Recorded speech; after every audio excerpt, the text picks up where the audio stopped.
Oh yeah, what's happening out there in well, I don't know who. It's everybody out there. Dallas dinner table, threaded, color It is all the commentary. people, Everybody, all of all the the things above. going on right Right, now. coming in. Welcome to Color Commentary Live, colorful conversations by colorful people about Christianity, culture, and race. I'm one of your hosts, Marcus Lloyd, and with me, as always, with his new glasses on, I see you over there, Mr. Antoine Malone. How you doing, Antoine? Yo, what's up, man? Nah, these glasses ain't working out. I was looking at the little number at the top, and I couldn't tell. Hey, I gotta lift up the glasses to see. That's the opposite. I'm supposed to use the glasses to see, not take them off. I got to take these Good morning. Good morning, everybody. So glad you guys have decided to join us. Jump in the comment section. You guys, you know what? Sometimes the scripture says something about a stiff neck. No, I ain't gonna get on people. But we want to hear. We want to hear the people. So we want you to jump into the comment section and say what's up to us on this MLK holiday weekend day. Yes. Oh, I'm sorry. I woke up in dad mode, and so I can't. I'm gonna get out of. You just going after people already? Like you woke up, like clean your room, eat your breakfast. Didn't I ask you to do this? Why? How come we ain't getting what I'm asking for? I don't understand how you got up in dad mode. Like most of your kids are not in your house, right? And the one that is ain't listening to you anyway.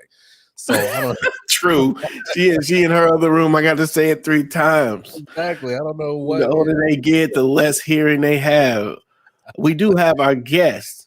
Coming in, ready to join us. Yeah, join us in. We can wrap a little bit before we get to some of this stuff. We got coming into the house.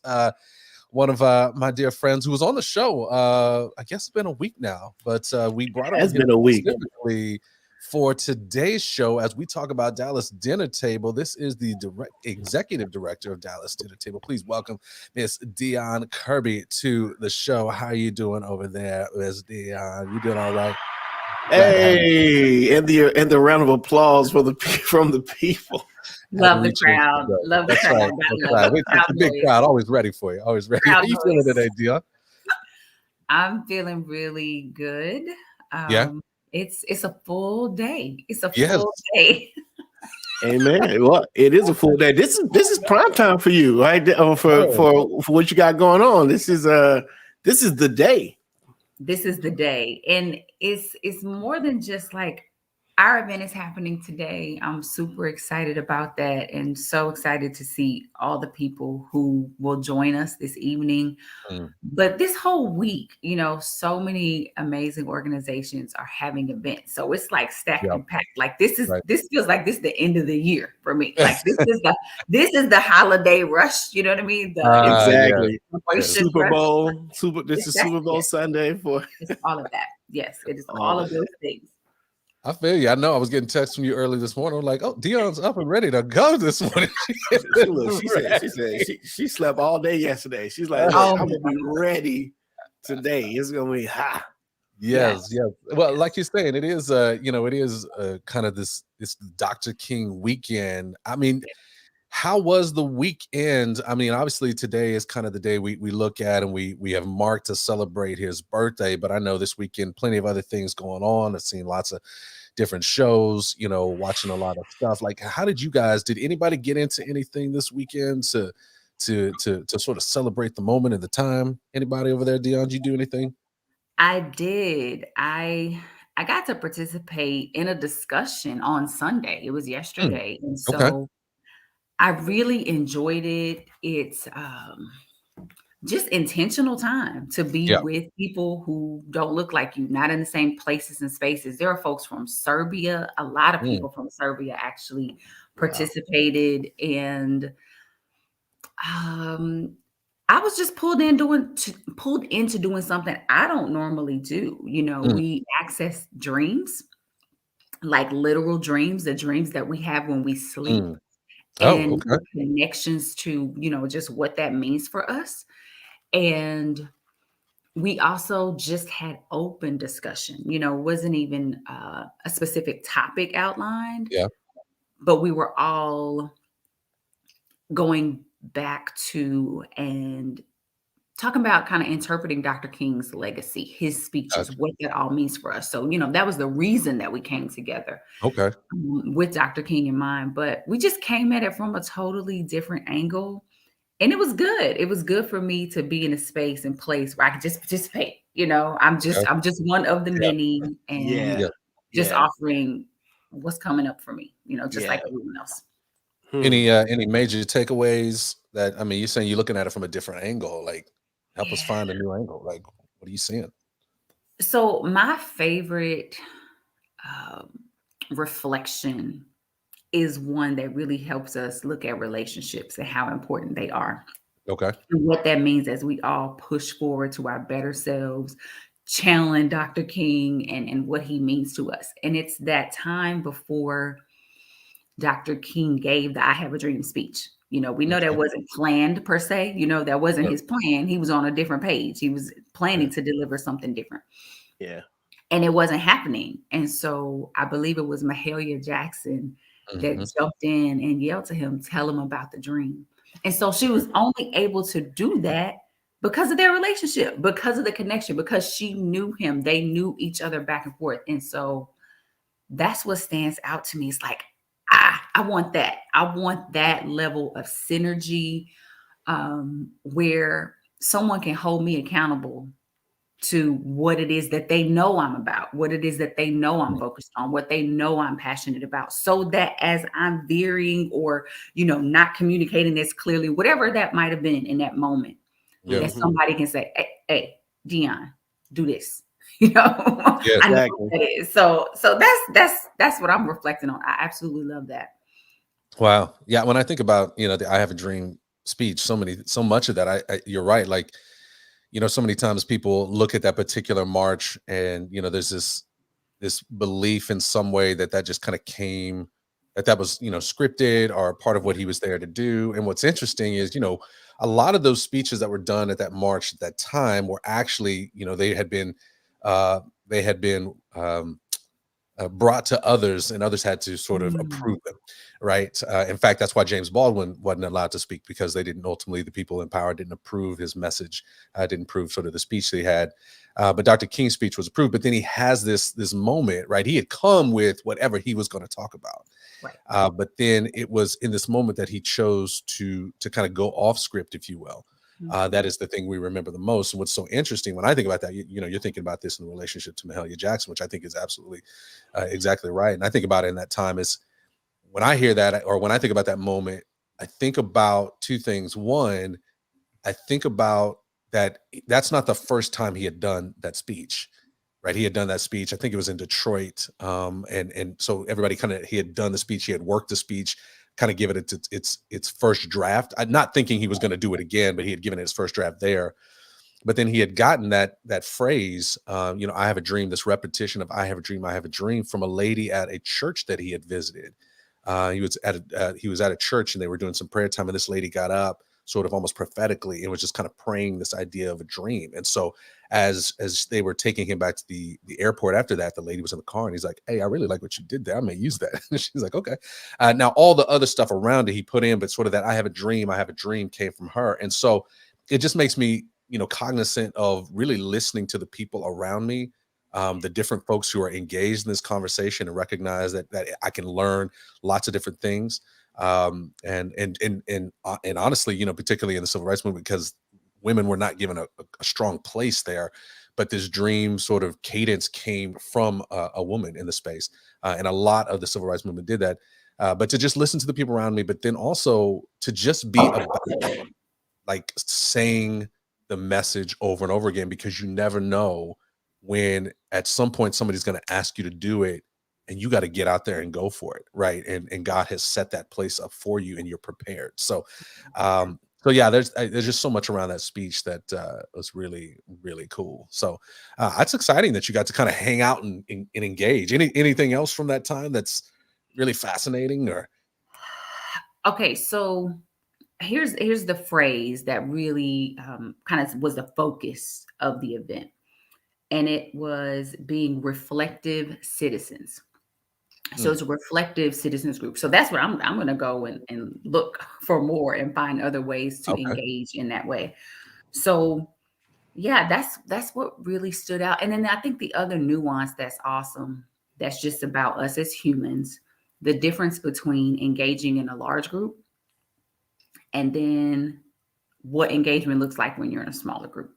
Okay. And I appreciate spaces that acknowledge both of those things, both of those Right. dynamics. You know, some of us are more prone to speak in the larger, and some are more comfortable in the smaller group, When especially you as talk about larger, like what kind of numbers are you talking about? Like what's the yeah. differentiation between the two?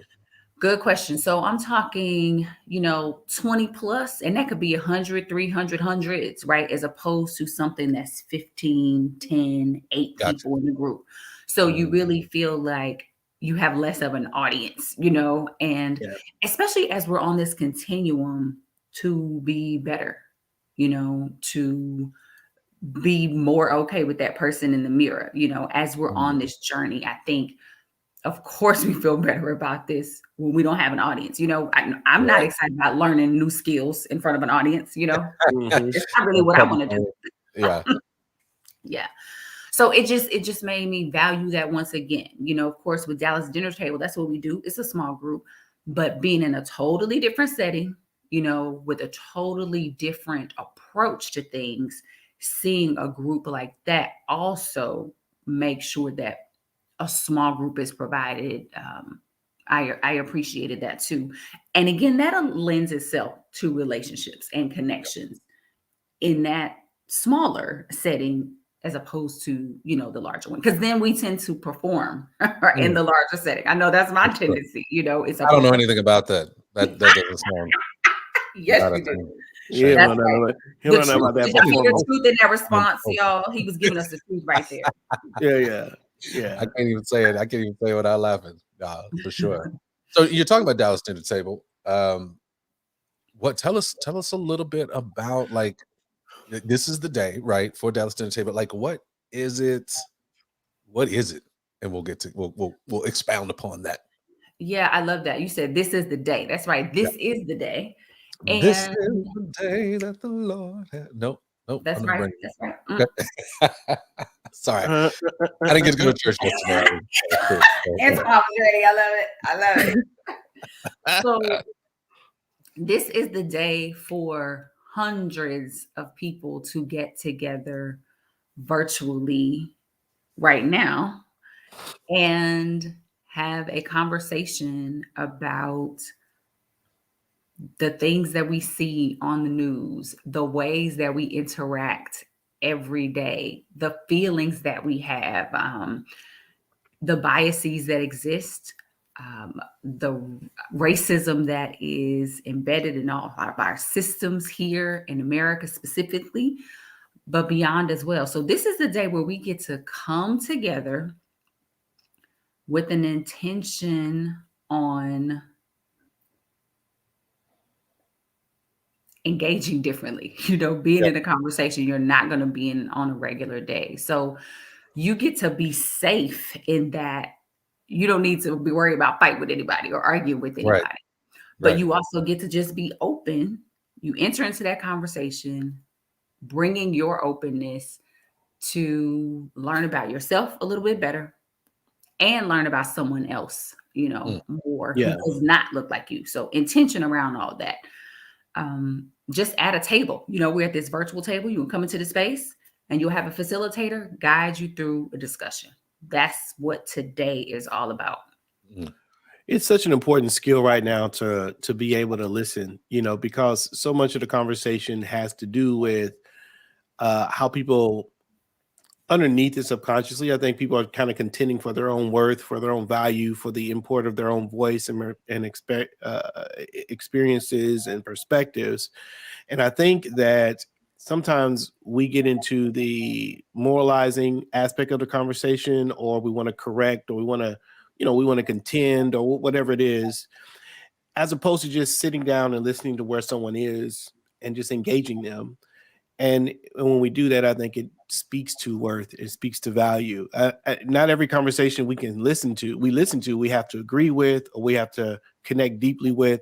Sometimes it's good enough just to sit there and hear where people are, validate where they are, validate their story, validate their thinking, maybe, and attach yourself to them as they go along this journey that they're on, so that you can have ongoing discussion that might later on become more an opportunity for you to shift their thinking or learn and shift your own thinking, or whatever may come as a result of that. I think we're completely underestimating the listening aspect of things. It sounds like you're given an opportunity today to allow people to step in and do just that, and validate the worth and value of people and their experiences by hearing them out.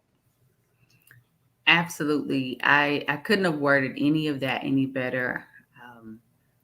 The value, yeah, we do devalue listening. We can't anticipate what will come and can come from that. So absolutely. Space and place to listen. Well, and that's the hardest part. I mean, is sitting back, and you said it, Antoine. You're like, I think we come into the conversation wanting to ultimately saying, I want to change your mentality, as opposed to, hey, I want to learn from you in such a way that it might actually change what I'm thinking about. You know what I mean? Make me see it in a different light, in a different way. How does what happens today in the Dallas Dinner Table tonight, how will it allow for that kind of engagement? Like, talk us through, maybe for those who maybe this is their first time to do Dallas Dinner Table, they've never been before, maybe they're a little nervous. Maybe you can walk us through a little bit about like what goes on at these virtual tables, so people have a good idea. So first off, just like any other event, we're going to do introductions. We're going to give you kind of the lay of the event. And also you get to learn about the history of the organization. And we have a video clip that really walks you through what the Dallas Dinner Table is and what it isn't, right? So both of those things are happening. And so you get just enough information. We really work to not provide all of this, front load all this information so that you have your expectation. We don't want you to know everything, basically. So there is power in discovery. A lot of times when we know the agenda, we were talking about this, it's easy to perform. If you know what's going to happen, it's easy to be prepared. And so we want to be less prepared and more open.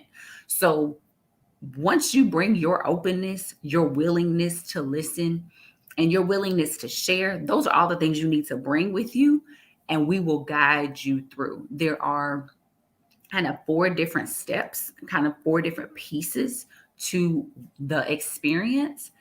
And you're engaged in every single one of them. So it's you're getting out what you're putting in. And so it's almost like going to dinner, which is what we would do pre-COVID, going to dinner at someone's home where you might know one person, right? You know one person who's going to be there, but you don't know the other people. So there's a level of comfort. At the same time, you don't exactly know what else is going on, Like, what am I walking into? I only know Judy. I don't know nobody else. That's right. Well, I don't know why I chose Judy though. Like, I actually I don't know anybody. Judys. Do I? Wait. There might be a Judy out there that's like, my name is Judy. You don't know me forever. I don't think I know no Judys. I was about to say, well, Antoine doesn't remember, so sorry. I don't know. Yeah. Like, who? I'm sorry. Who are you again? I'm gonna need you to. Nah, yeah. No, that's interesting. But I think it's something exciting about that, right? Like, I think exciting and terrifying. Yeah, yeah. Yes. Good and terrible. Good and terrible. No, but no, I think it's something exciting. Like, I think, again, for people who are so about what there's so many people like, what do I do? What can I do? Like, it's one of many next steps, and this is one. You know what? Why don't you just step in? You're not stepping in nowhere. You're stepping into your office or whatever it is. You're gonna grab your dinner, whatever it is that you have to. Is this the way it working, right? You're gonna get your dinner tonight after you've registered and all. You can get your dinner. You come in, you sit down with your dinner at your home, and then you engage with people virtually. Right. And my pops used to say, and bring Willie with you, which what he means is be willing, be willing to engage. Like don't sit there and how you gonna come to dinner and not eat and not talk to nobody? So just be ready to listen, ready to engage, ready to participate. I think if everybody does that, everybody walks away with something cool. It sounds like an exciting thing. I hope it goes really well. Just a side note, I'm gonna get Charles to come to the house and put a couple of drops in for our show because I feel like your dad has. We got so many quotes from your dad. Too many that I'm always talking about. I'm always like, and my dad says, "Hey, so this year they did right. We did an anniversary. Our anniversary for their church. We bought them T-shirts, and on the back of the T-shirt is a list, 2 columns list of all the little quotes.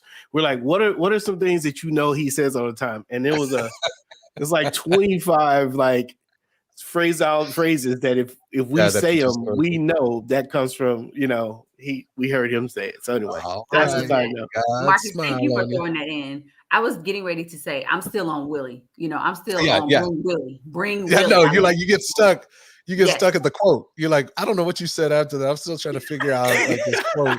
I love that. I mean, that's a T-shirt right there. You talked about all the phrases, but bring Willie. Yes, bring your willingness. I mean, it's so huge. That's like, because right now it's so important to just be and be okay with just being. Yeah.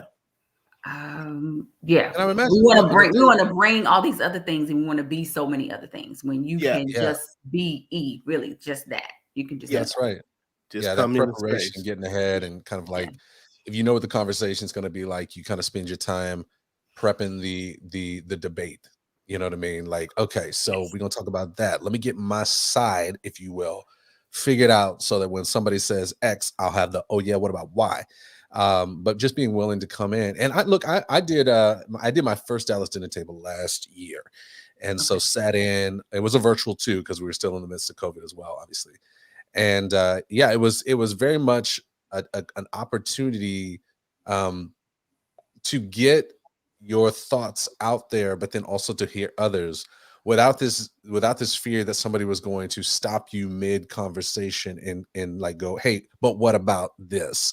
You know what I mean? And so I thought that was a really helpful engagement, particularly on a day like today, where I think, we used to just talk about this sort of race issue today. Like it was Martin Luther King Day is the only time or the weekend. That is the construct of time that you had to talk about unity, talk about justice, any of that, like anybody to hear it. You might be able to get away with it at like 1 or 2 other times, but this was the spot. And I think in the midst of where we are right now, like people are talking about this, 365 days a year. We're constantly in the middle of it. You can, if you want to, there's people who run from it as well, but you can talk about it. But today seems like a good opportunity for us to kind of breathe out a bit to the point of you were talking about this reflection, where we can kind of reflect a little bit more. We can breathe out. We can listen to one another in a way that hopefully comes with a sense of peace, kind of offering ourselves to the process a bit, to be transformed by the process a bit. And so I think that's what, at least my experience at Dallas Dinner Table has that opportunity. And so that's a big piece because, like you said, I think there's something scary, even for myself, who's been in this for a while, of like, okay, you want me to come into a space, you're not going to tell me too much about what we're doing here, and I'm just gonna put myself in a position to where I can be destroyed, is what I think through. But again, from my experience, like I don't know how people can be destroyed. Like when I went through it, it was literally like, hey, let's take something, whatever, let's take it out of the hat, out of the, are you allowed to explain the process at all, or is that something that you guys want to? Yeah, I do want to pull back the process a bit. So, but I like what you were saying, Marcus, like you're pulling out, you know what I mean? There's pulling out. We're going to pull this out. And then you get to talk about your experience. And that's the part right there, Marcus, where there is no room for debate. We don't like that's not, we're not bringing that in the debate. We're not bringing debate, and we're not bringing crosstalk. Like you're saying, somebody, interrupting you. We don't have a sidebar conversation while another main conversation is going on. Yeah. But I can relate to that level of scariness, because I think that unless you just love talking and you just practice going and talking to different people in different Sure. environments all the time, that's just what you do, it's like, really? I'm just gonna come and just talk to people I don't know. Yeah. But that to me is that And expose participation. myself to them. We're just exposed, right? At the same time, we do need to, and I hope we can push ourselves more to discomfort, like being comfortable with the discomfort and that Mm. stretch and that push and that pull, because that's how we get there. You know what I mean? The progress is going to come in that way, when we're stretching, when we're pushing. And how comfortable was Dr. King? I was saying, like, we definitely, I know I'm not being asked to die, Mm. and I don't feel that my very life is being threatened. And so I know I can stretch from here to here right now without that threat, without being attacked. I don't have to be attacked in this conversation. I could just bring Sure. me, and that's good. That's going to work. That's all I need to bring and be.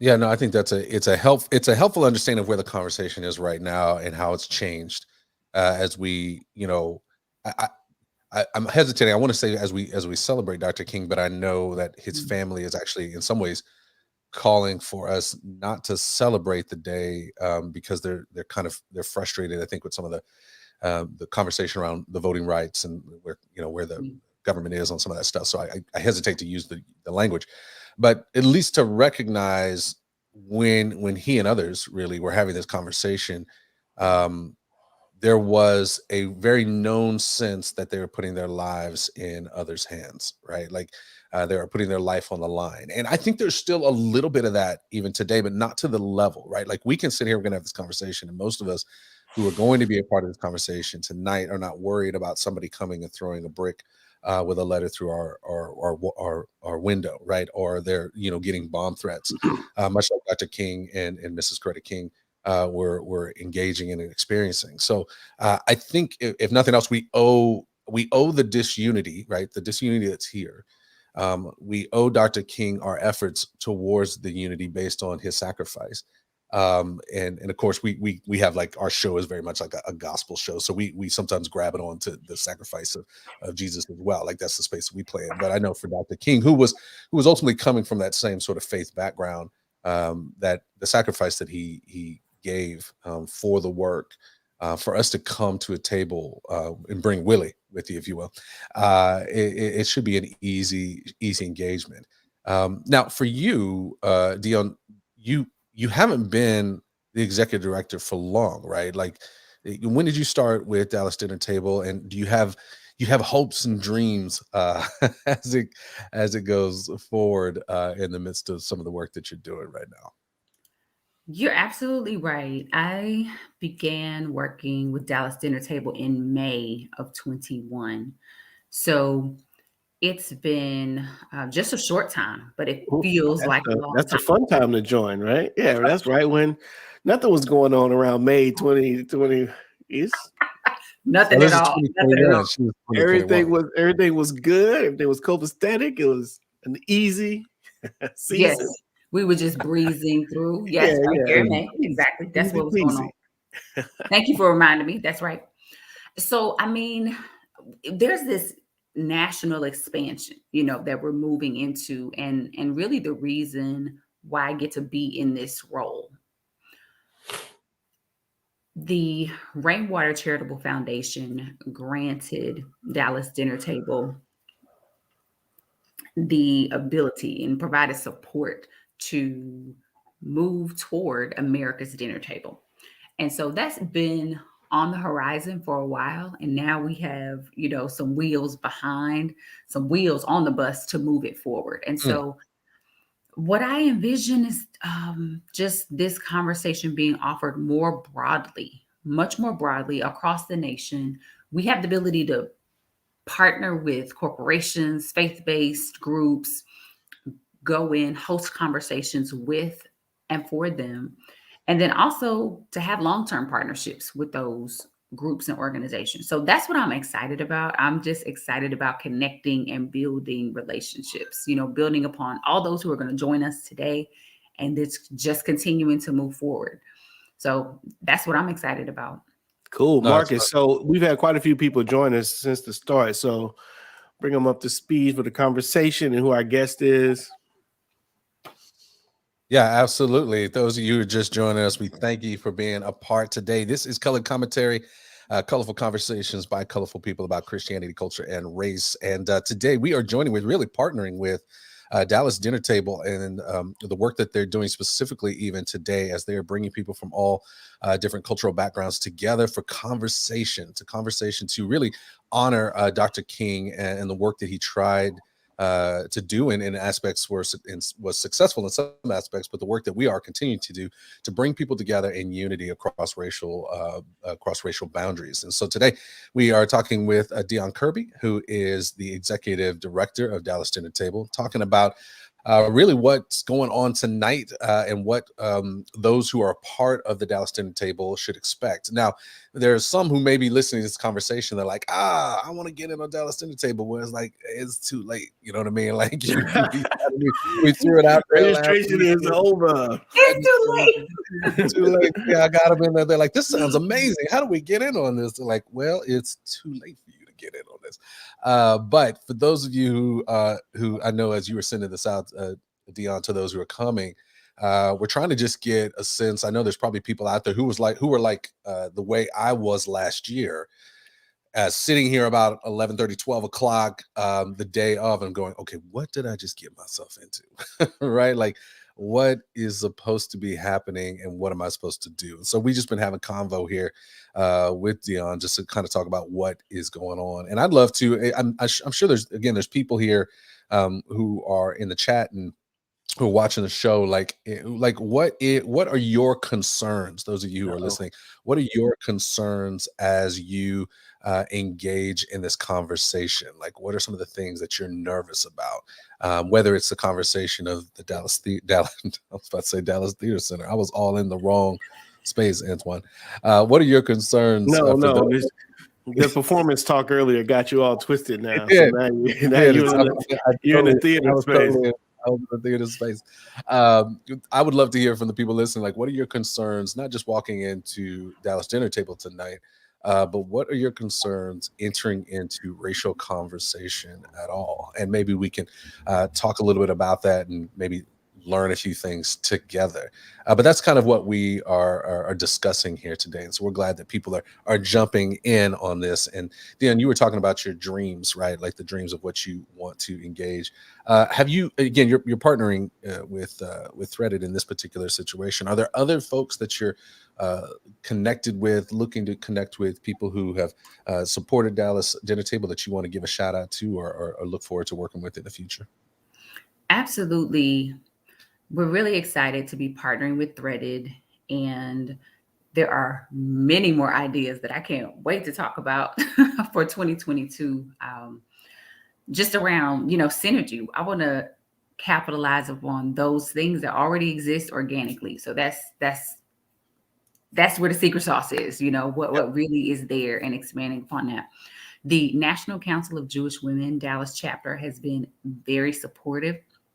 We look forward to working with them as we move forward. Amazon has been amazing in supporting this year's MLK Day event. So has Yum Brands, and many other individuals and faith-based groups and organizations are also on board helping support MLK Day 2022. So that's all exciting. And yeah, there's more to come. There's more to come with all the people who have joined and who weren't late. Marcus, you mentioned that. If you haven't signed up, you already missed it. So if people have not already signed up, they can still reach out to us at info@dallasdinnertable.com, and we can connect later, figure out what those partnerships and synergies can be in 2022. So yeah, those are the shout outs. That's what I want to say about all that. There it is. That's what's up. That's good. Yeah. Hey, yeah. So can we info at dinner? What is it again? Info at dallasdinnertable.com. Info at Dallas Dinner Table. I'm sure we'll throw that up there as we, because I know that there's folks who are listening who are going to want to participate, are going to want to find other things to do. And I think, Antoine, I know you're probably typing in some of this stuff to make sure it's up on the screen.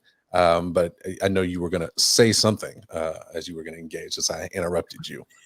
Well, no, I was about to say, so can we, I was about to change the subject. Oh, so do we want to, stay here for a second? Well, I think what I'm thinking would be interesting just for a second, because, and I know this is part that's why I asked the question. Yeah, which like Antoine knows in our show, like I tend to be the one who transitions things to stuff, but occasionally people come on the show and just want to transition stuff. Antoine as well. I have to gotta go. We're not ready. Wait a minute, I'm on the show every time. Wait a minute, I don't just come on the show. I'm a part of the show. Other people come on the show. Antoine's always made a transition, but you were modeling in the sense of, I know, Marcus, that you may not want to change the subject. So you talked about this idea of, kind of these next steps. And I think that at least for us, as we were engaging in this relationship, this partnership is kind of thinking through, what are the next steps? So you have the conversation tonight, right? And everybody's having a good time. Okay, so what's next in the midst of that? And I don't know, for us, part of what we were, hopefully bringing to the table in the midst of that is this continual opportunity to engage in work and in conversation beyond today. For those of you who are jumping in, we are a podcast that's actually powered by an organization, a biblical racial reconciliation organization called Threaded. We are threaded.org. And some of the things we even have coming up that are following this particular dinner, I think is going to be really helpful for folks as they finish. I know one of the things we if you enjoy what you're experiencing tonight, we actually have a couple of different groups that'll be starting in the next couple of weeks that people can go a little deeper in. There'll be lots of folks I know who, once they come through, and I see Lindsay who's in the chat asking about, there's kind of some historical things she's asking about and kind of relational things about that kind of stuff. And so we actually have a class called Let's Talk Race that we're starting January 31st and February 1st that you can join in. It's a 5-week course that really walks through some historical understandings. And for those of you who are new to the conversation, it deals with some of those minefield words that are in the conversation, words like fragility and privilege and supremacy. It kind of walks through that so that people can really understand that before they get deeper in the conversation.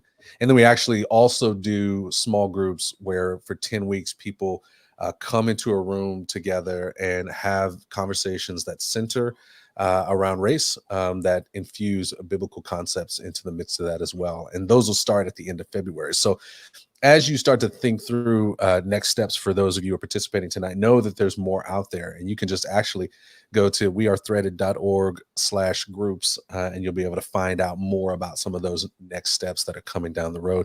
And honestly, Dionne, we actually even have a trip, an African American history tour that we're going to do in Dallas on the 19th of February. We're excited about that as well. So you can just go to wearethreaded.org to find out more about that. Those details are getting finalized. So that'll be coming in. So those are some next steps that I think as people want to learn more, get more engaged, I think those are really helpful. So we got to keep those next steps going. So Antoine, you are free now to transition. Free to transition. Free. How about them Cowboys? No, I'm just kidding. I don't want to talk about the Cowboys right now. You heard nobody. You talking about the Cowboys? That's a hard left, right? That's just like turning way over here now. Terrible left. You just drove some people right off the road with that one. Everybody's tuning in. The comment section's about to get real live. Real quick. So Antoine, can I join in the interruption of your hard left and transitioning? Yeah, you do it. Okay. I love how people ask you a question like in front of people, like you're gonna say no. Like, no, Dionne, don't do that. Yeah, don't do it.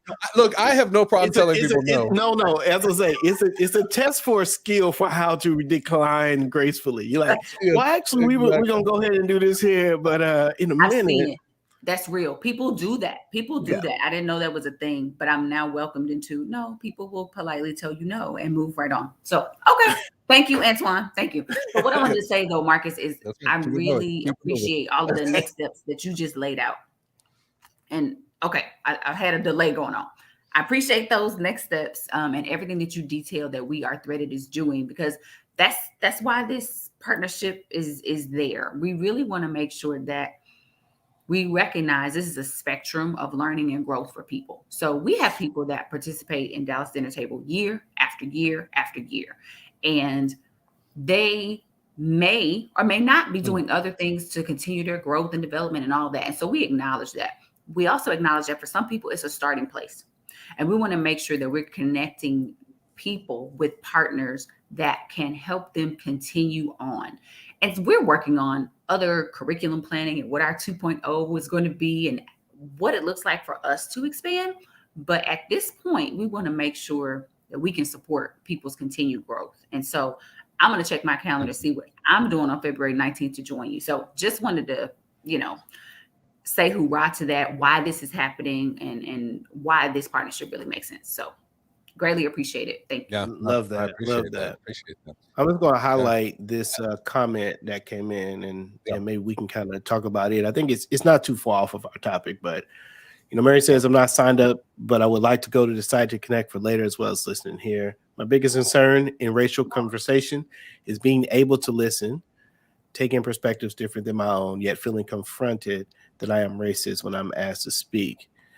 It's because I think I'm not, but I'm ignorant of all the other perspectives. Okay, so it sounds like what she's saying is what makes it tough to listen is that she sometimes, and Mary, if you're still here, don't let me, feel free to comment and correct my interpretation. But it sounds like what you're saying is sometimes it's hard to listen because you feel an accusations being put on you that you don't hold on to. Someone, their perspective that you're listening to is labeling you in some way that you don't agree with, and that makes you want to deal with that accusation. That, but at the same time, you don't want to shut it down because you're trying to be open to different perspectives as well. And so there's a tension between that accusation and that desire to deal with perspectives, which I think is a real thing for a lot of people across both sides of the conversation. I think. What do you guys think about that? I totally agree. I appreciate Mary for just putting herself out there and being honest about how she feels and what a fear is. That's a lot of vulnerability there. So I definitely can appreciate that. I think that's the road to more right there. More knowledge, more self-awareness, all of that, when you're willing to be vulnerable. I think it can be tricky. And I think we have a responsibility to protect ourselves, to not just walk into a situation where we have no idea what the parameters are. We don't have an idea how we're going to be treated, especially when you're going into a controlled conversation, something that is an event. So I would say that there's no need to worry in engaging with Dallas Dinner Table around being confronted about being racist, having biases, whatever that is, because confrontation is something we don't make space for. There's no room for confrontation in what we do. So that's what I would say about that. I saw an image recently where there was this puppy. People were it was just abandoned and this abused dog that, these services go out and they try to rescue these pets who's been mishandled or been, kicked around or in some way traumatized. And in this image was this little bitty dog that, obviously the people there are there to help, but he's just kind of back against the house and just biting at every hand that came at him, and it's just like, and I just imagine that this abused pet was so unsure about anyone who was reaching to engage him that he saw all the hands as enemy hands, and it's the product of the sort of trauma of this pet. And of course, the people who are there to help the pet understand that that's kind of part of what this is going to be. They get there and they realize that, this dog's going to be a little more snippy. They're going to bite. They're going to resist even my willingness to help them because their trauma has colored me in some way before I arrive. And they stay and they kind of figure out a way to get a hold of this pet. I don't think that people are like dogs or animals, so there's that. So, but I do think there is something Yeah, just to clear it up, because somebody like, oh my gosh, he compared us to dogs. I ain't trying to call you no dogs.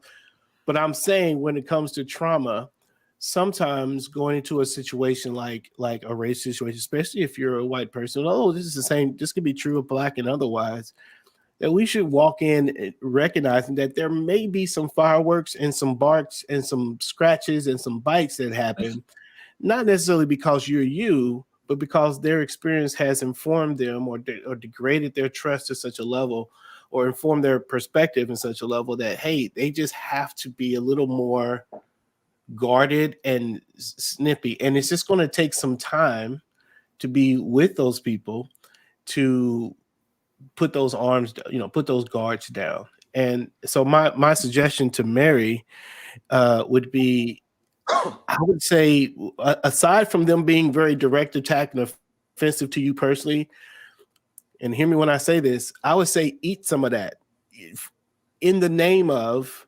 relationship building. On some level, you almost want to be able to disprove your care for them, or that you're there to hurt them by listening, by continuing to be there and going forward in the conversation. Because in the analogy I gave, the abused dogs don't get help if the people who are there to help the abused dogs run away because they're attacked by the very thing they're trying to help. You almost have to anticipate being attacked in a sense, and kind of come in ready to sort of eat a little bit of that and then to engage. So I think all of us can kind of come in with that kind of perspective. At least that's been really helpful for me as I've been engaged. And again, it goes the other way with Black too. I think sometimes some Black people come into the room and there's a trauma that's happened with white folks as well in this conversation, certainly in the last 2 to 3 years, where they've been really shook. And so they're going to do the same thing. They're snap and snip and shoot. And you're like, wait, okay, you too might have to eat a little bit for a second and prioritize the relationship and listening. Because I'll say this in the Marcus, you can go. I think you want to be with people on their journey rather than have them walk by themselves. And so sometimes it's going to take a little, you're going to have to eat a little bit, I think. Yeah. And I think it's a great thing to say on a day like today when we're recognizing the individual we're recognizing. I mean, this is the epitome of eating stuff. And really from a violence standpoint. I was walking with my son this morning. We were talking about today, and we were just kind of rapping about the idea and the concept of nonviolence. And he's like, I don't know how people can do that. I was like, well, just keep walking it all the way through. What if somebody slaps you? Then you slap them. And then what happens when you slap them? They come back and they figure, well, the slap that I gave you obviously didn't do enough to get you to stop doing whatever you're doing. So now I'm going to punch you. And then I punch you back. Okay, the punch didn't work. So let me get a knife real quick. Maybe that'll help. Maybe get a gun. Maybe get a bazooka. Maybe get a plane. Maybe get tanks and so on and so forth, to nuclear bombs. Like at some point, somebody's got to stop and eat a little bit. And that's where I think Dr. King modeled it for us. And really, of course, again, based on our show, we talk about the way that Jesus modeled on the cross, right? But Dr. King modeled it for us in that as people were beating and they were hitting with hoses and dogs and things, that he said, I'm going to eat this. And what he revealed in the midst of that was he revealed to those watching their own trauma and pain, in the sense of that they saw how they had been damaged in the midst of this race conversation over the course of hundreds of years. And they were able to see that and then able to confess aspects of that and make changes. Now, do we have way more to go? Absolutely.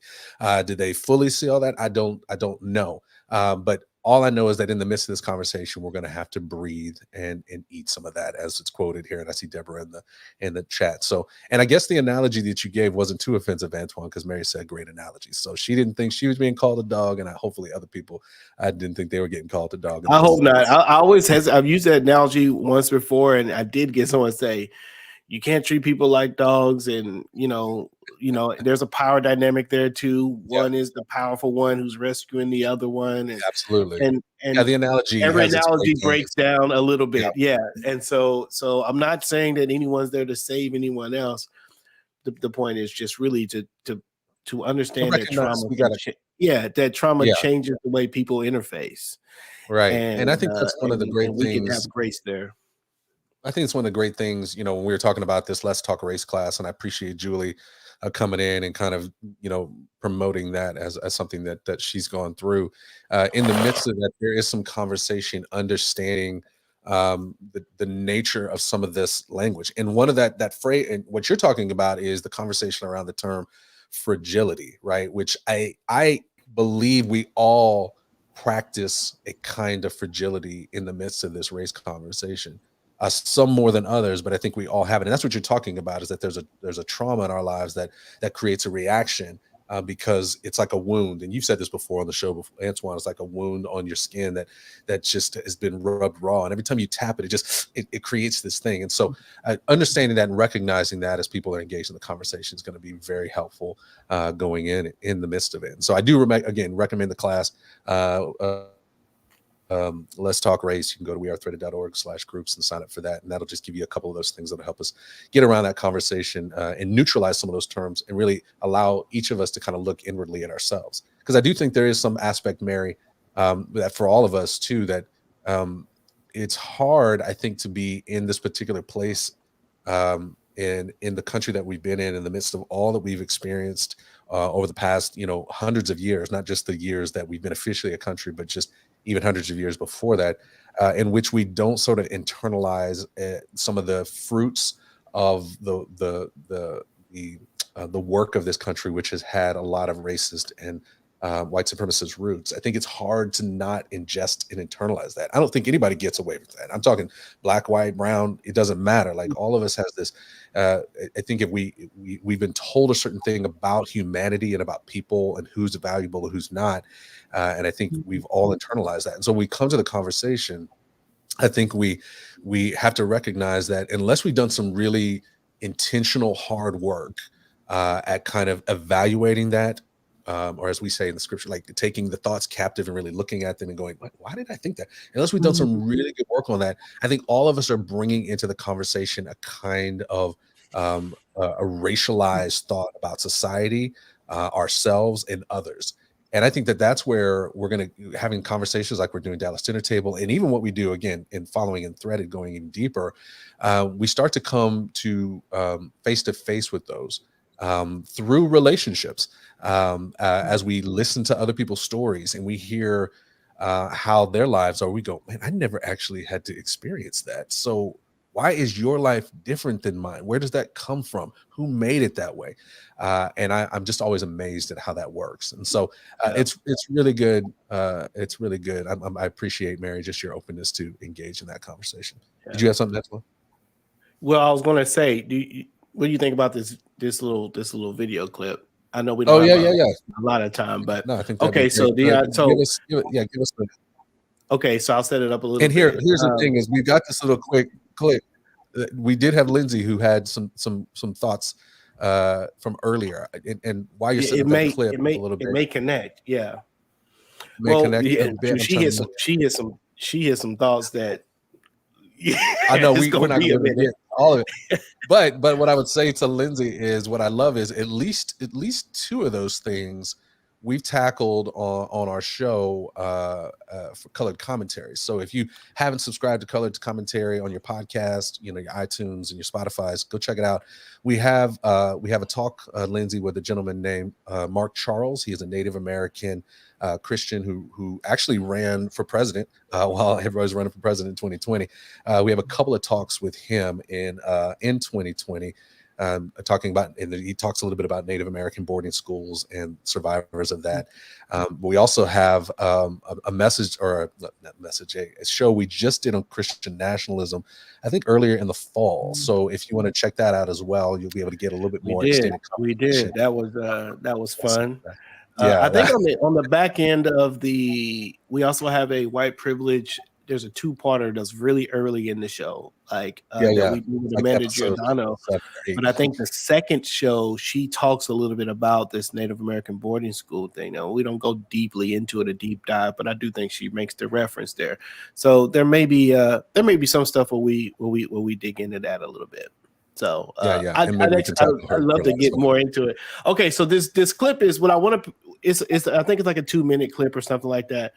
But what I want to sort of introduce is, or want you guys to pay attention to, you and you guys who are listening. The end, Dr. King is going to say something about his dream, the one that we celebrate, that I think is really interesting and worthy of comment. So it probably could have been a show in itself, but we'll see. We'll take a listen to it and then get some quick thoughts on it. So here it is. Through the Emancipation Proclamation of Abraham Lincoln, but gave the slaves no land or nothing in reality, and as a matter of fact, to get started on. At the same time, America was giving away millions of acres of land in the West and the Midwest, which meant that there was a willingness to give the white peasants from Europe an economic base. And yet it refused to give its black peasants from Africa, who came here involuntarily in chains and had worked free for 244 years, any kind of economic base. And so emancipation for the Negro was really freedom to hunger. It was freedom to the winds and rains of heaven. It was freedom without food to eat or land to cultivate, and therefore it was freedom and famine at the same time. And when white Americans tell the Negro to lift himself by his own bootstraps, they don't look over the legacy of slavery and segregation. I believe we ought to do all we can and seek to lift ourselves by our own bootstraps, but it's a cruel jest to say to a bootless man that he ought to lift himself by his own bootstraps. And many Negroes, by the thousands and millions, have been left bootless as a result of all of these years of oppression and as a result of a society that deliberately made his color a stigma and something worthless and degrading. That there must be a revolution of values in our country. As Jimmy Baldwin said on one occasion, what advantage is there in being integrated into a burning house?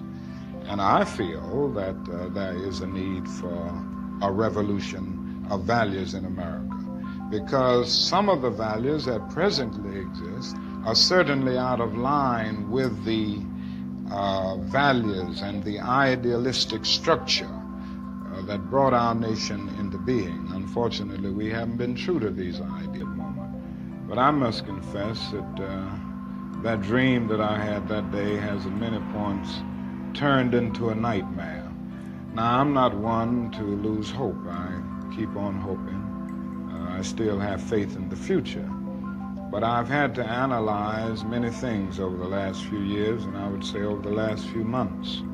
I've gone through a lot of soul-searching and agonizing moments, and I've come to see that we have many more difficult days ahead, and some of the old optimism was a little superficial, and now it must be tempered with a solid realism. And I think the realistic fact is that we still have a long, long way to go, and that we are involved in a war. Oh, that's the end of the clip. Obviously, he's going a little bit on He's about to get into something else. A little bit more. A fascinating clip for me, anyway. There's a lot of little things he said in there. Anyway, particularly today, as we celebrate King and the dream, a lot of times that's what's going to come up. Mm-hmm. I just thought it was interesting to hear a few of the things he said about his own views, about his thinking at that time. Where were you guys? Go ahead, Marcus. Well, and I was just thinking about, we did the show just even recently where we talked about, Dr. King, American Dream, or Marxist Nightmare, and we talked about this idea of journeying.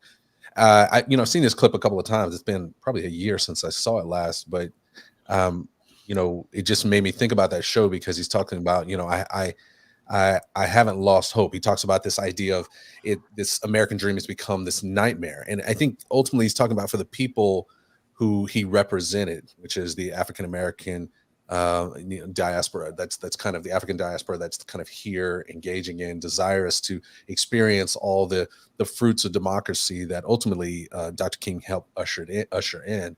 But we're kind of languishing in poverty, languishing in this impoverished state, not because predominantly because of their own efforts, but because of the ways in which they had been left out of a lot of the things that other people were getting. He talked about, I think it's interesting. He's talking about the, land giving away and money given away, which are these very sort of like welfare-ish kinds of, practices of, socialistic kinds of things. And nobody was having a problem with that, but King himself was being accused of wanting to turn the country into a socialist country or a communist country or, these kinds of things. So I just thought it was interesting. I thought it's interesting. He said, I'm not losing hope, but I wondered, as I heard that, I was like, if he had lived a little longer, like what would he be feeling like today? It could be argued that things would be different because having Dr. King around would have made different things happen. But I'm just curious, like you could see in his speeches and you could see in his evolution of communication, like that his thoughts were adjusting as he was getting older. So I was just, for me, like that's just my brain dump about that particular clip. And yeah. So saw in it, I don't know. Dionne, you got anything Yeah. that resonated with you out of that clip? Yes, the bootless man resonated with me, and just his questioning. How can you ask the question? How can you bring up? How can we discuss pulling oneself up, by bootstraps when there is there's no boot? It doesn't exist. So that's really what I'm stuck with, and I like being able to look at one's growth, his evolution, what that really means, and his tempered optimism, or that how things were tempered as he learned more. And I think about that, what that means for me in this space and how much more there is for me, to learn from and figuring out approach and all of that. So many things. Oh, that's good. That's good. Yeah. It's crazy, man. I'm with you, Dionne. I think that the journey, watching the journey, is important, especially for those of us who are idealistic, or as Marcus and I say, we're in the idealism business. We're pursuing idealism, if you will, this ideal state of things, and how fruitless of a pursuit it often feels. Where whether it's Christians. Whether it's the church, for me personally, whether it's even in the space of racial stuff, these things that feel relatively simple to understand and shouldn't have produced so much argumentation are not simple and are complicated, and arguments happen, and it would be easy to just walk away. I was thinking just about a lot of stuff last night, and I had it written in my moment of vulnerability. I had it written in my Facebook, getting ready to post it, and then I thought, nah. But I was getting ready to say, because that's very big of you. I'm impressed. That's real. Well, I do it quite often. I know here's my first draft. Let me have somebody read this. Yeah. No, this was a short statement, and it was going to be, you know what? Are you going to make the statement right now? I'm going to make the statement. Okay. All right. This is what I was going to say, is what I'm saying. Okay. I was at a point of despair in that moment, and I was like, you know what? Christians are just ridiculous, and I'm just about over it, is what I was getting ready to type. And it was because what I think is what drives Dr. King from idealism to quote unquote practical, what he says in here, which is the disappointment in the lack of priority of the ideal from people who think are in alignment with that ideal. He says, listen, the things we're talking about are the ideals that were given to us by the founding father. We didn't wake up with this. This is what y'all came up with, that, and so it should be easy for you to connect the current situation with the ideal that you proposed. And I think there's a disappointment when people profess to be Christian or profess to be anti-racist or whatever the conversation, for our conversation, anti-racist, and then yet we produce such a difficulty in moving forward toward a society that doesn't include those things, and it causes those who are pursuing that to feel disheartened and to lose a kind of hope, because if you can't get the people who's supposed to be on your side to help, you do what you're trying to do. Well, what hope is there? It argues is to get the people who are against what you're trying to do to be a part of it, and that's where the hopelessness is born. It's born from the teammate, from the sort of teammate that has no clothes, to use the phrase of the prince or the whatever it is, the emperor will have no clothes. It's the teammate that looks like there's a jersey over there, but there's no one wearing that. It turns out that that's a mannequin in that jersey. They're not actually doing the work that a team for us to move the thing forward. And that's when you realize, am I out here by myself? It didn't feel like, and then that's when it begins to feel a kind of hopelessness. And so I don't feel that way this morning, but I resonate with, I imagine there were moments where Dr. King were like, you know what, forget it, and then either he talks himself off of that ledge or someone does. And it moves him from this beautiful, idealistic abstraction of, man, the world, America be this great place, to, man, we got to figure out what to do practically. And I think that's kind of a sad realization. Yeah, it's kind of like being a Cowboys fan, if I may make the connection.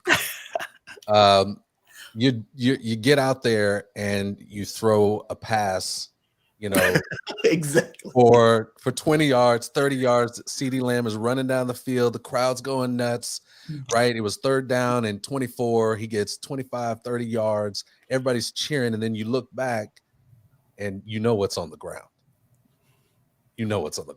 A yellow flag.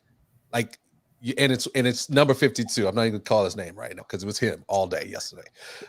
Who was holding number 52 on the offense, 5-yard penalty, repeat 3rd down, right? Like, it's that kind of thing where you're going, man, I'm out here hustling and trying to get stuff moving. I'm making further strides, but then somebody with your own jersey is holding you up by their own sort of activity, right?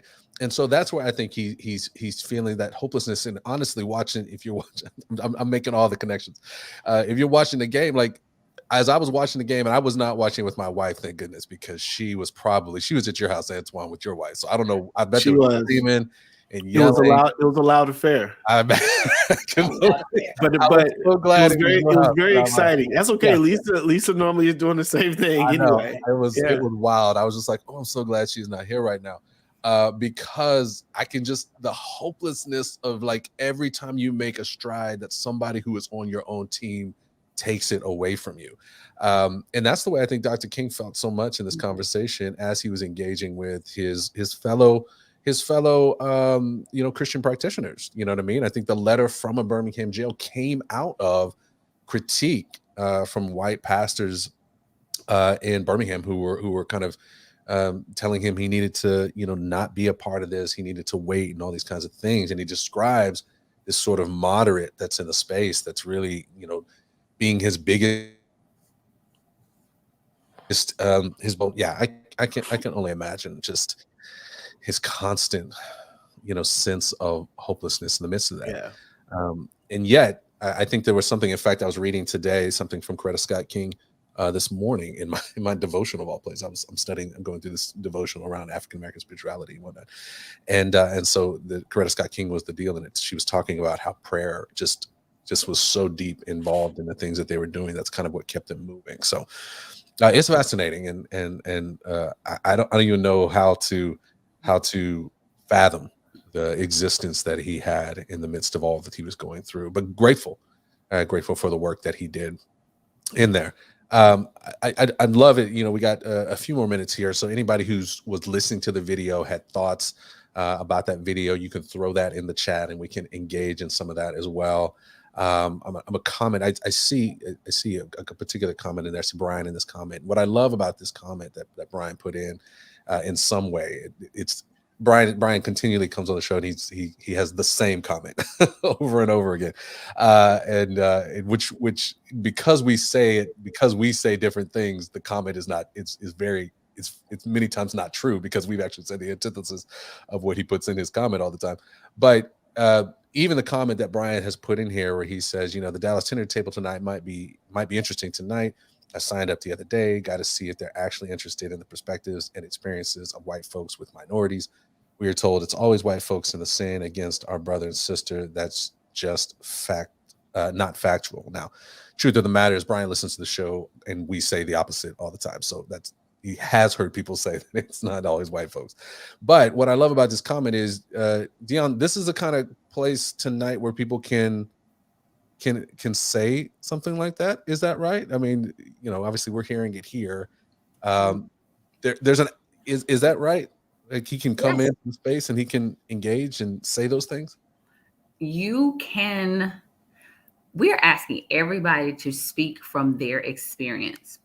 So if that is an experience, then yes, we're not interested in debating people's experience.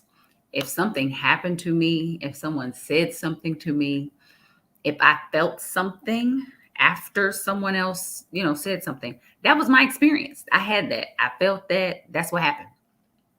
And so all perspectives are valuable. Whether someone's perspective is something I agree with or not, whether it makes me feel something I don't want to feel, that's something different. But that is an experience, and it is valuable, and it is welcome. And so, yeah, there's no blaming going on. I can't tell someone else what is or isn't. And so that's not a part of why we're together. That's not what we're about. And that's not not the focus of the coming together at all. Yeah. I would say that I think the part that'll be difficult, based on what you're talking about. I mean, we started the show off talking about this idea of when we're engaging these conversations, particularly Dallas dinner table tonight, is that we bring Willie with you, right? We talked about it. I'm quoting Mr. Malone over there for sure. This idea, this willingness, not necessarily to come, although you'll come with your experience, you're actually coming to learn about other experiences. It's this idea of wrestling with your own thoughts based on what other people are saying. So the part that I think will be difficult, Brian, based on your quote, is that it seems like you are coming with a kind of agenda into the conversation. And so that may be difficult. I think if you're coming and saying, this is what I'm hoping to hear them say in reference to me, like I need to be affirmed in this particular conversation. You may be disappointed because again, it's people expressing their experiences. Just like if people are coming to like, if I'm a Black person coming to be affirmed in my thoughts about systemic racism by a white person, if I'm in Brian's group, his comment makes me feel like I'm not going to be affirmed. He's going to try to affirm himself, and I'm going to try to affirm myself, that kind of thing. As opposed to, well, let me hear what you have to say that may be opposite of what I'm coming with. And so my thoughts about, and maybe help and advice even to Brian as he comes in tonight is, and instead of coming in to go, hey, let me tell you why white folks don't have a problem, like come in maybe to hear why they may, right? And I'd say that for a Black person saying the same thing, instead of coming in and saying, hey, I'm coming in to talk about how terrible white folks have been. It's like, hey, maybe you need to come in and hear some aspect of what you might need to hear as well. So those are the ways I think tonight may work. That's not consistent, right, in every spot. Sometimes there's going to be some crosstalk, but I think for tonight, I think that's probably the best attitude. Is that helpful? I mean, Antoine, yeah, I mean, I just think that anytime you walk into a space where there's urgency and emotion, you should expect to hear things that you disagree with, and that should just be what you walk into the room ready for, and kind of ready to hear it and not respond to it, especially in a space like Dallas Dinner Table, where the whole point of the conversation is to continue to learn the perspectives of those around us.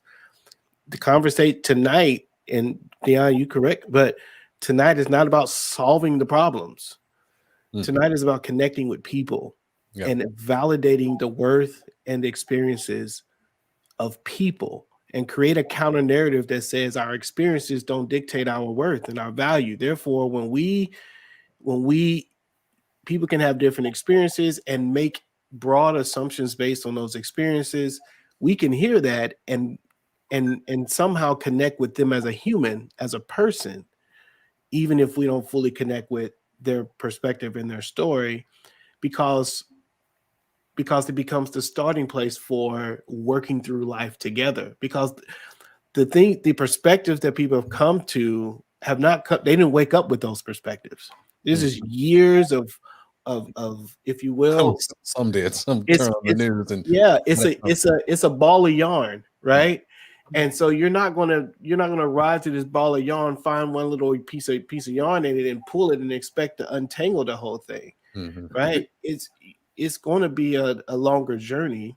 So this isn't about untangling the yarn. This is about coming, saying, "Hey, we're gonna do this thing, together. And let me hear what your yarn looks like. I'll tell you what mine looks like, and we'll kind of start to work on doing this thing together." It's not I don't feel, and again, correct me, but it's not an idealistic battleground. It's not a philosophical, sport. We're going to hear people out. We're going to look to feel what they feel and connect with how they're feeling ourselves together with this. Yeah. And say, you know what, if that's the way you see the world, no wonder you feel this way.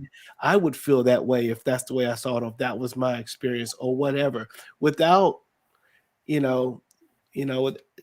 as parents, I think about our parent, again, here's another power dynamic in these analogies. But as parents, anyone who's had a child, you know that your child sometimes just has the wrong perspective. They come home and someone said something or whatever. And as parents, you want to say, that didn't mean that, or this isn't going to matter that much to you. Your friend, you're not going to know this person when you turn 20. It doesn't matter all of that. What matters is that person's feeling that way right now at that moment, and that's their perspective. And the best way to parent to love that child is sometimes just to step into that world, to step into, man, it must hurt to feel that. It must hurt to have been told that. It must hurt to feel this way or that way.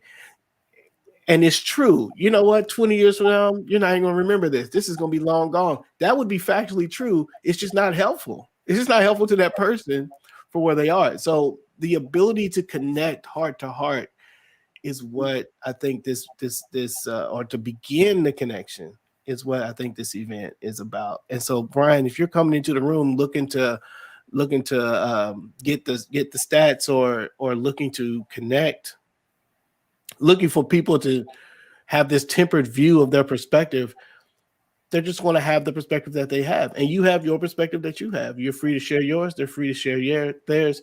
And I think the idea is to try to connect to the heart and the feeling behind it, assuming that we're all at this dinner table trying to figure out how to be together, and that's the reason you signed up. That's right. And I imagine that is the reason why people signed up for tonight, which we have coming up, Dallas Dinner Table. It's exciting. I was looking just kind of as we kind of wrap this thing up. I see Deborah having this conversation, talking about Dr. King a second ago. He was so tired. How do you and Antoine keep faith, even though you've learned how deep the issues go? I think it does come down to a faith, right? A faith in something bigger and more pervasive than even the ideals and thoughts that I have. I think that I have been in convo and in relationship. I'll go beyond convo. I've been deep relationship with people who are different than me, and I myself have grown to be a different and better person. I come to understand and see the world through multiple lenses, and it's made the colors of the world more bright. It has taken me from two-dimensional sight to a 4D experience. It is going into, I was talking about going into a Disney World ride. That's a kind of a 3D experience and trying to watch it without the glasses that they give you. When you put the glasses on, all of a sudden you see the way that the movie and the experience was supposed to be experienced. And I think we walk around the world with these 2D vision, and the world was created in 3D. And so getting to know and engage people has allowed me to see the world better. It's allowed me to understand my faith in God better. I believe that there's a God who created all things, was intentional about doing that. And so everything that is around me, the people, the color of their skin, the cultures and the ways that they do things, these are intentionally created by God, not for distraction and division, but for a greater unity and a greater image. of who he is as a creator and Lord of the earth. And so I have experienced that. And so it's like sports analogies, right? It's like when I go play golf, if I hit a really good golf shot, I remember that golf shot as the rest of the golf game is terrible, which is usually how I play. I get one good golf shot at the very beginning. I'm like, oh, this is going to be amazing. And then the rest of the 18 holes, it's terrible. And the reason I come back to play the next time is because that golf shot was so good, that one. And I think that's the same thing in the midst of this conversation. When I see that aha, when I see people coming into a better understanding of what this conversation is, like, it just inspires me to keep going. And I think we're going to see the beginning of that journey for some people tonight, engaging with Dallas Dinner Table. I think we'll see some of those folks who even go beyond Dallas Dinner Table, who connect with us and other organizations who are trying to take people continually down the journey. I think we'll see those. And I think the more we are engaged in those, the more we invest in those, the way we participate in those things, the more we will get those shots that'll remind us that we're not doing this for nothing. And ultimately, for me, I believe that where we're heading is a place where people of all tribes, tongues, and nations will be gathered together and doing this thing perfectly. And I want to experience as much of that on this planet as I possibly can. What about you, Dionne? I think Deborah's asking that question too. Yeah, a couple of things during this conversation has reminded me of this. Like, I feel like I am in search of the aha. You know, there might be some ugly places in between, some discomfort, some angst, all of that. But I will get to the aha. That will happen. Like you're talking about this great shot. It will happen, and it's going to happen again. I don't know exactly when it's going to happen on this journey, but it will. And that aha is a beautiful space where I discover something new about myself, or I get to experience someone else learning something that shifts the way that they thought. They thought this for 5 years, 10 years, 18 years, whichever. And then this new piece of information made them reconsider that. And that is, you don't forget that experience. That's amazing. And we all have the opportunity to be shifted to be better. That's great. Thank you. Antoine, any final thoughts on that?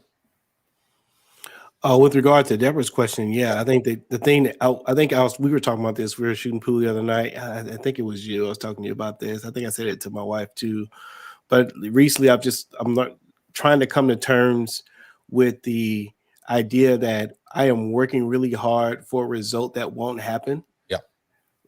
And yet, all the same, it still feels like I'm supposed to work for it, you know. And scripturally, is God telling His prophet, and I'm careful not to put myself in that prophet space, but for the picture, is God telling His prophet, "Hey, go tell X city what I said, and by the way, they're not going to listen." But go and tell them anyway. He's like, "I'm going to send you on this failed mission, but there's a purpose in it that you may not understand. But go and tell these people this thing, and they're not going to listen." And there's something that I'm trying to get even more grounded in, is the idea that the reason for doing the work I'm doing is not for the progress, it's for the obedience. Is because I feel like God has called us as believers to be the love of God and the love of Christ. And what does that look like for me in my life, in my role? Well, right now, the loudest ways that looks is for me to be an advocate in this space. And so that obedience is really what kind of calls me into it. Even when I want to type in, forget it. You know what I mean? Like, even when I want to throw in the towel and change teams sometimes, you know, like, you know, it's the thing that it's an allegiance to who I believe God is. And I hope that's not overly spiritualized, but it really is. If I don't have that, I mean, it's just real talk. If I don't have that, forget it. There is a monster in me that wants to address everything that we're addressing completely different than the way I'm addressing it. You know, like, there's a thing in me that's like, I want to go at white people. I want to go at the church. You know, I want to go at America. I want to go at capitalism. I want to go at it. Like, there's something in me that wants to fight that thing. And the only thing that's keeping that monster caged is the cross and the love of Jesus and the decision to decide to follow that road instead of this one. But that caged monster is sitting there. And so yeah, I think it's a tough thing, but to say yes to God is what I want to try to do, even when it feels like it's a failed pursuit. Yeah, look, we're wrapping up right now, but thinking about Dallas Dinner Table and just the things that we're going to experience tonight, I'm excited. This is one of two podcasts we're doing today. We're doing this one. We did this one to kind of get people ready for it, but then there's an after party, a Dallas dessert that's coming tonight, 8:30. More conversation. Hopefully, Dionne, you bringing any folk with you to that particular one? We can talk a little bit about what they experienced and the ways in which the night went, and talk about next steps and those things. Bring your strawberry shortcake or your apple pie or whatever it is you got. My cookie with ice cream. That's what I like. Cookie with ice cream. Cookie ice cream. But as we kind of wrap up the last part of this last conversation, talking about what kind of drives us and moves us forward. Mm-hmm. And Antoine, you're talking about this idea that you're creating. I think all of us are creating something that goes beyond us. And I think even that we're sitting here on a day that's marked today by Dr. King, I think he was doing the same thing. In fact, I just want to read just this last paragraph from the very last speech he gave the night before he died. He said this: "Well, I don't know what will happen now. We got some difficult days ahead, but it doesn't matter with me now because I've been to the mountaintop and I don't mind. Like anybody, I would like to live a long life. Longevity has its place, but I'm not concerned about that now. I just want to do God's will. And he's allowed me to go up to the mountaintop. And I've looked over and I've seen the promised land. I may not get there with you, but I want you to know tonight that we as a people will get to the promised land. And I'm happy tonight. And I'm not worried about anything. I'm not fearing any man. My eyes have seen the glory of the coming of the Lord." This is a man who had a prophetic premonition that he was not going to keep going, but that the work that he did was going to go beyond him. And that's the work we're doing here. And that's the work we all have to do as we come to this space and to this place. And so we're excited that you guys came in and are part of just this conversation that we've been having. This is Color Commentary. We've been doing this for a little bit now. And so we always end the podcast and the show talking about this idea of looking through different lenses, having different colored lenses, and allowing those lenses to determine and for you to see the world. And so as you go through the world today, we want you to stay colored.